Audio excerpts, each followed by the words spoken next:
ఇక్కడ చూడండి కిషన్ రెడ్డి గారు ఏమంటున్నాడంటే భారత ఆర్థిక వ్యవస్థ బాగుంది, దేశం నిస్సహాయ స్థితిలో లేదు. కేంద్ర మంత్రి కిషన్ రెడ్డి నిస్సహాయ స్థితి లేదు అని క్లియర్గా చెప్తున్నా. అంటే ఈయన చెప్పిన దానికి ఇక్కడ చూడండి, ఆర్థిక వ్యవస్థను చక్కదిద్దేందుకు ఆర్బీఐ ఆఫర్లు.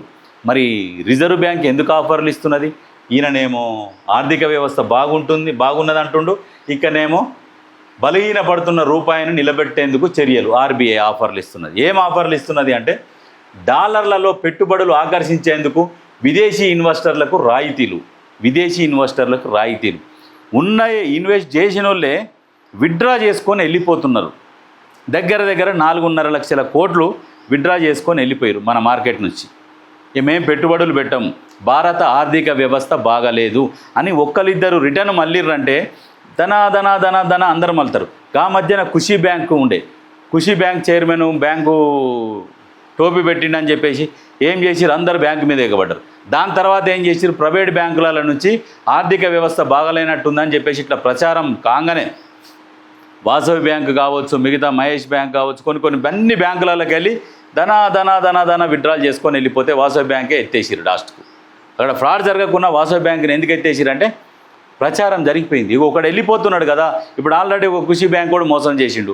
ఈ ప్రైవేట్ బ్యాంకులు ఇట్లా మోసం ప్రజలకు ఎట్లా ఉంటుందంటే జనాలకు సైకాలజీ, ఇక ఒకడు వెళ్ళిపోయిండు ఆర్థిక వ్యవస్థ బాగలేదు అని అంటే వాస్తవానికి కూడా బాగలేదు కాబట్టి వాళ్ళు వెళ్ళిపోయారు. వాళ్ళు ముందు గ్రహించారు మేము పెట్టుబడులు పెడితే ఎక్కడ నష్టపోతామని చెప్పేసి వాళ్ళు ముందస్తుగా విత్డ్రాల్ చేసుకున్నారు. వాళ్ళని చూసి ఇంకోళ్ళని చూసి ఇట్లా వెళ్ళిపోతారు. ఇంకో దగ్గర పెట్టుబడి పెట్టుకుంటారు డబ్బులున్నోడు. వ్యవస్థ బాగున్నప్పుడు ఇంకో దేశంలో పోయి పెడతాడు. ఇప్పుడు అట్లనే కదా, హాంకాంగ్ కూడా మనం దాటి ముందరికి వెళ్ళిపోయింది. మాండవ 70 లక్షల 80 లక్షల జనాభా ఉన్న దేశాలు జీడిపిలో మనని దాటి ముందలు ఉన్నాయి. ఇక అంటే మనము తలకాయ ఏడబెట్టుకోవాలనేది ఆలోచన చేయాలి. ఇక్కడనేమో ఈయననేమో ఇవన్నీ మాట్లాడుతుండు. రాహుల్ అసత్యాలు చెప్తూ ప్రజలని రెచ్చగొడుతున్నాడు. రాహుల్ ఎందుకు అసత్యాలు చెప్తున్నాడు? నిజాలే చెప్తున్నాడు కదా. మొన్న పెట్రోల్ రేటు పెంచుకుంటూ పోతూనే ఉన్నారు, అది అబద్ధమా? మరి తగ్గిర్రి పెట్రోల్ మీద 30 రూపాయలు తగ్గిర్రి.